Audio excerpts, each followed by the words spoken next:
Ai beleni kuhlayiwa ka rito ra Xikwembu mavoko.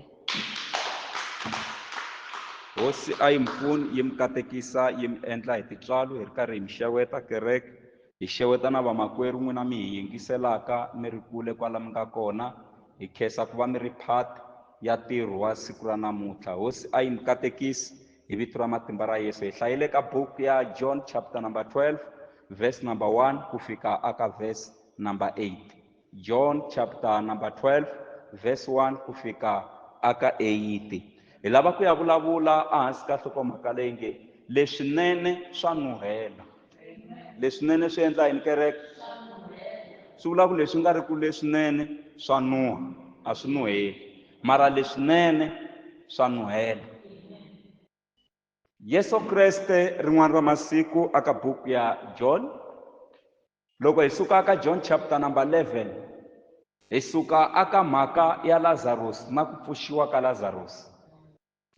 Aka chapter number 12 hi twa Lazarus a tshame tafuleni na Yesu se va ri ku dyeni ka swakudya. Hi twa mufi se a tshame tafuleni na Yesu a ri ku dyeni ka swakudya, mufi loyi a nga pfuxiwa a ku feni. Se ku dekiwa tafula amutini wo ko Marta na vo Mariya ka vo Lazarus, na Lazaro a ri kona aka ndhawu yeleyo le Bethania. Ku dekiwa tafula, Yesu a tshama tafuleni a swakudyeni, na Lazarus a tshama a tafuleni.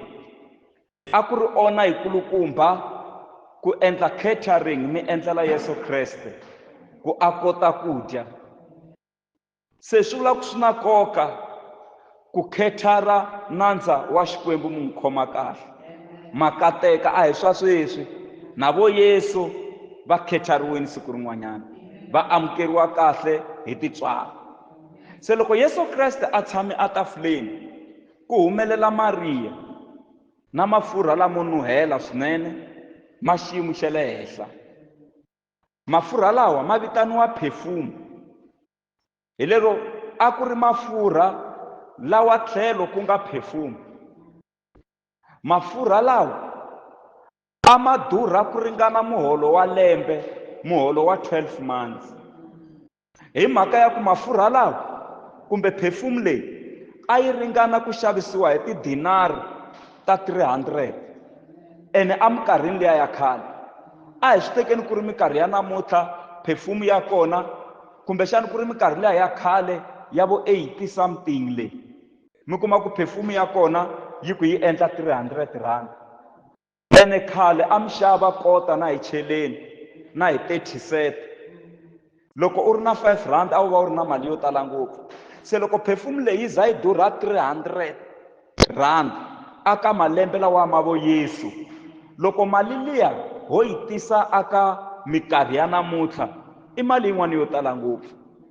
Se mafurha lawa a ma durha ku ringana muholo wa 12 months, a ma durha ku ringana muholo wa lembe hinkwaro aka lava va holaka kahle, hayi lava va ti-piece job ni, eka lava va holaka kahle n'hweti loko yi hela, kumbe vatirhela mfumo lava va nga tirhaka kahle la ku nga na mali ya kahle. Mali ya vona loko yi katsiwe ya lembe hi yona a yi fita ku xava mafurha ma ku nuhela lawa a ma ri na Mariya. Se loko Yesu Kreste a tshame tafuleni, yi ri Mariya a fika emilengeni ya Yesu a faya ximbitana lexa mafurha lamo nuhela swinene. Loko a fayi ximbitana lexi swi vilerisa Judas, a ku hikwalaho ka yini mafurha lawa a hi fanele ma tekiwa ma ya xavisiwa hi tidinari ta 300, mali ya kona hi pfuna swisiwana. Rito ra Xikwembu ri ku Judas wa hemba, a ku nga ri hi leswi ambilwini ya yena a lava ku pfuna swisiwana, yi ri a toloveli ku pambula hikuva a ku ri mukhomi wa kwama, a ku ri treasury. Se a toloveli ku pambula le kwameni, se a yi pikini mali liya ku loko no yi kuma ni ta kota ku yi tirhisa. Bibele yi vhe yi swi vulisa sweswo hi ku Judas a ku nga ri moya wa ku u ta pfuna swisiwana, i ku a toloveli ku pambula a kwameni. se swi vilerisa Judas, mara Yesu Kreste u ri n'wi tshiki munhu loyi u lulamisela tarifu ra mina.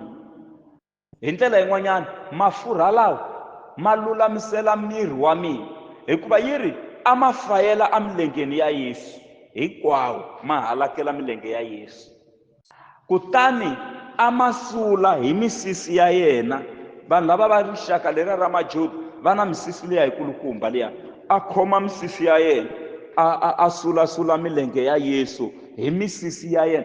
I sayini ya ku titsongohata na ku tivuyisa a hansi.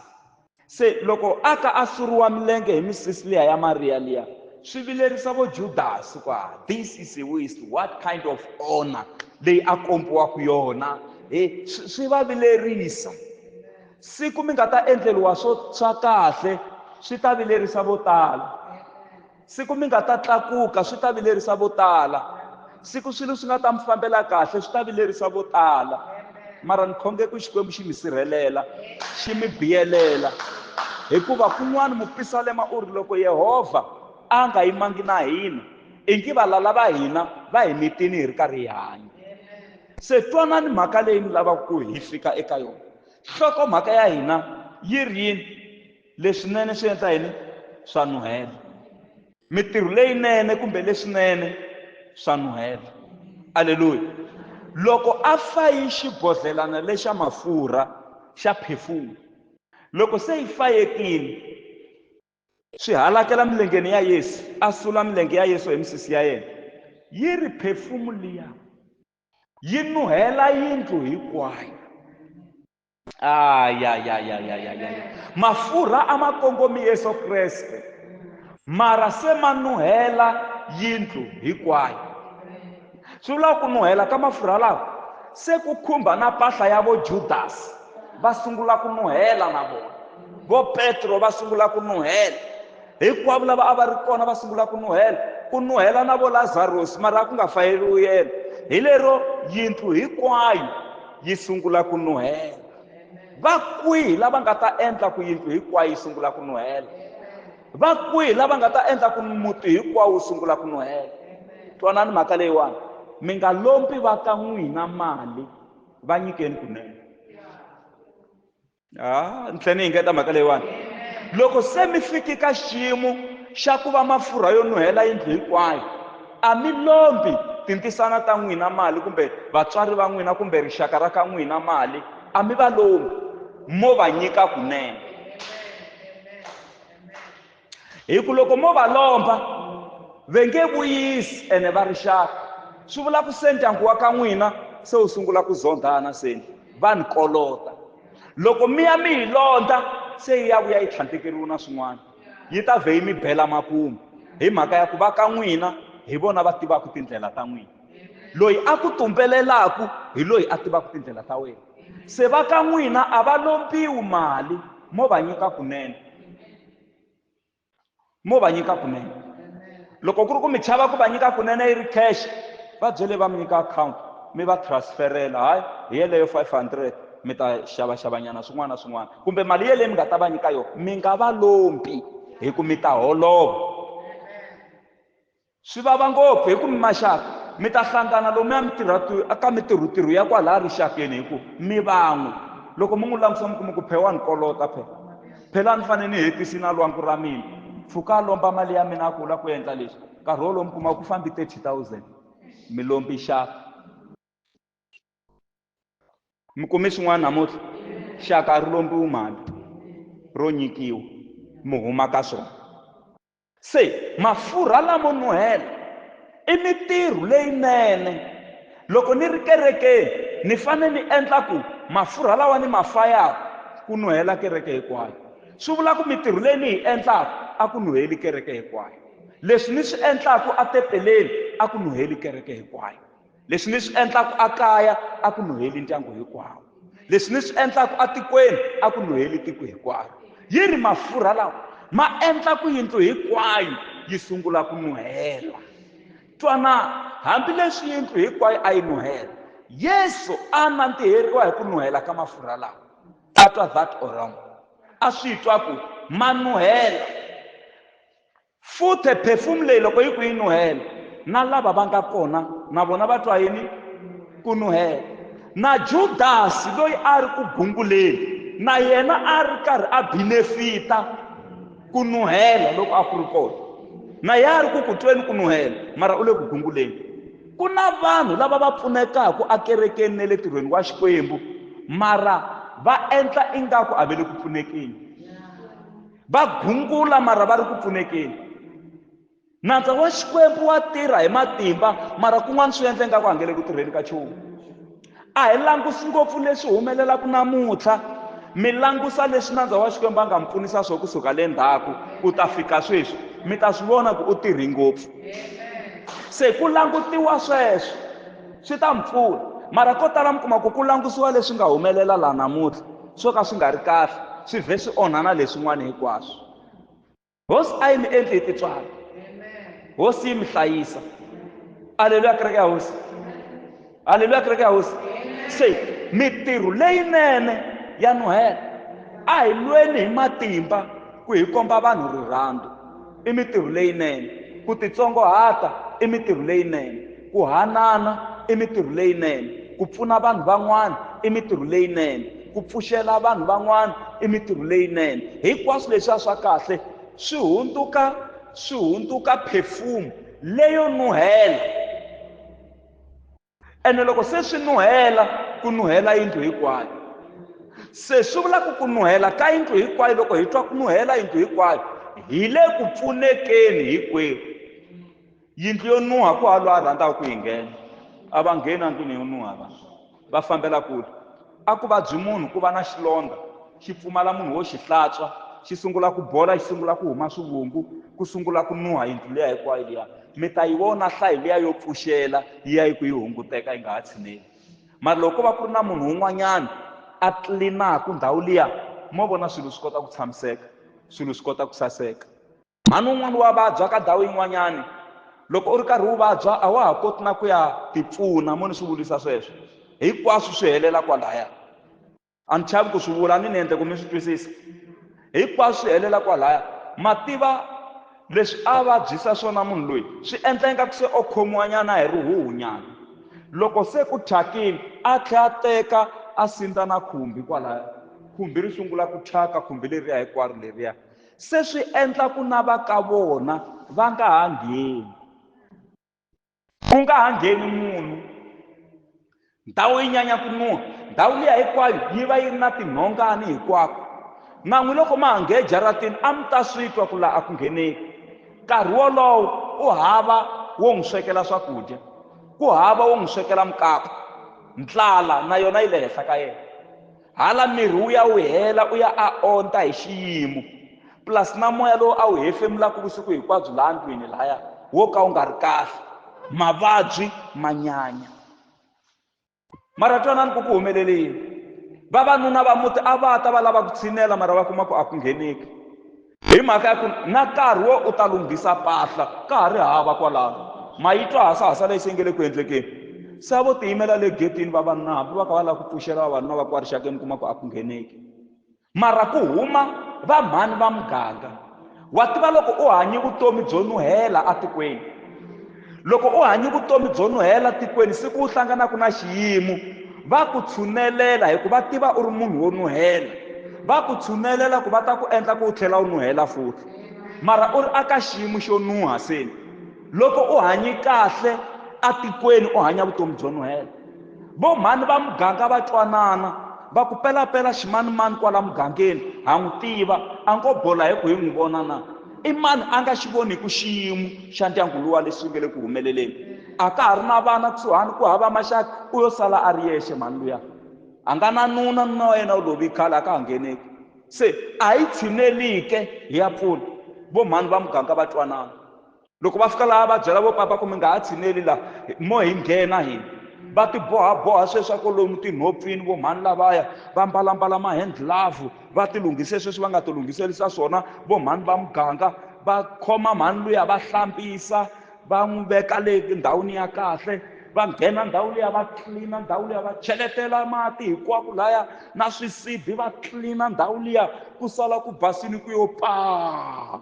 va endla kahle ndhawu liya yi oma yi va kahle, va teketela mpahla liya hi ku na mpahla na yo a yi thyhaketerini hinkwayo, va teka mpahla liya va yi cheletela mabavhini, van'wani va rhelela nambyeni va ya ku hlantsweni, va ya hlantswetela mpahla liya, van'wani va sala va kha va tlilinana ku saseka ku va kahle, mikumba yi neketeriwa na hinkwaswo na malakani na hinkwaswo swi va kahle, swi oma swi va kahle, va tlhela va vuyisetela kahle nhundzu, va fafazela swo fafazela ndhawu liya ku sungula ku nuhela. Mhani luya a sungula ku twa ku hefemula kahle.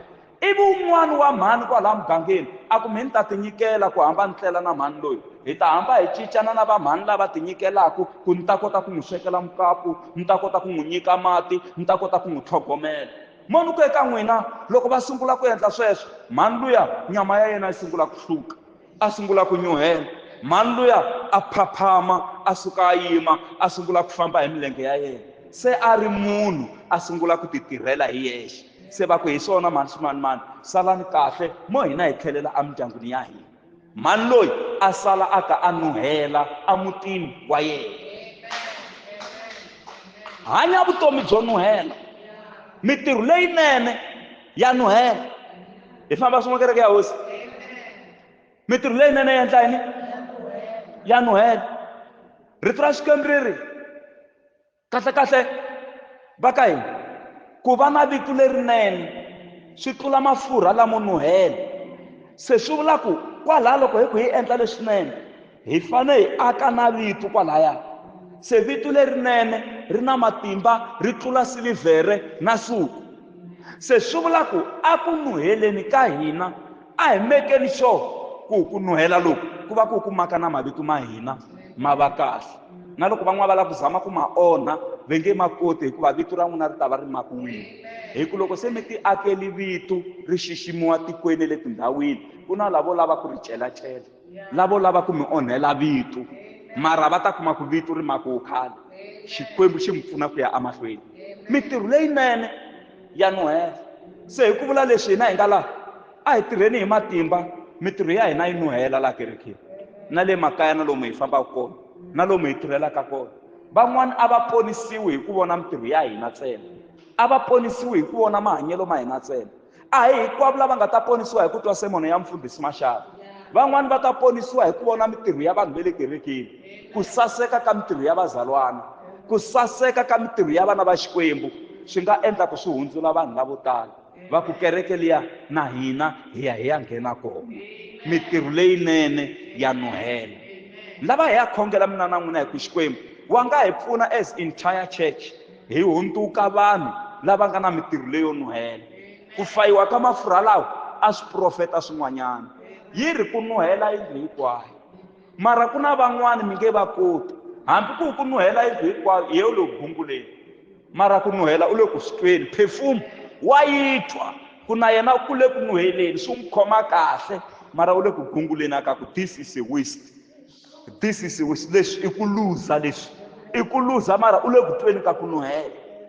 U ri leswi i ku luza mara u le ku holeni, u ri leswi i ku luza mara u le ku kumeni ka ti-benefit, u ri leswi i ku luza mara u le ku kumeni ka ti-allowances, u ri leswi i ku luza mara na yehe wa phaka loko yi chaya kwale tirhweni leswi phakiwaka, u ri leswi i ku luza mara na yehe swo karhi swa kahle u le ku swi kumeni. Aleluya. Va ka hina Xikwembu xi hi pfuni xi hi katekisa hi endla mitirho leyinene yi nuhela yindlu hinkwayo, hinkwako laha hi fambaka kona swi kota ku saseka. Ene a hi swi tiveni ku laha hi yimaka kona hi representa kereke ya hina, hi representa na Yesu wa hina, hi representa Xikwembu xa hina. Wherever you are swi tiveni ku hi le ku representeni ka Xikwembu xa hina. Aleluya. Hosi a yi mi pfuni yi mi katekisa, yi mi endla hi titswala, mi fika na le ka position liya ya ku na loko va sungula topic ethekisini mi nga hlaveleli, mi ti miyelela, hikuva vutomi bya n'wina i vutomi bya ku nuhela. A hi sukeni hi yima hi vito ra matimba ra Yesu. Lava hi ya khongela ku Xikwembu ni pfuni ni ya hanya vutomi bya ku nuhela laha ku nga ta nuhela yindlu hinkwayo. Mafurha lamo nuhela a ku vi mitirho ya mina leyinene leyi ni nga ta va ni ku ni yi endla vusiku na nhlekani. Hi tlhela hi khongele na ti-service hinkwato leti hi nga ta va na tona laha vhikini ku ya fika Sunday. hosi a yi hi pfuni hi katekisa yi hi endla hi titswala na loko ku ri na swin'wana leswi mi lavaka ku swi khongelela personally swi ngheniseni swi ta nuhela aka lembe ra netsela xikwembu a xi tsandzeki a hi yimbeleleni hi ya khongela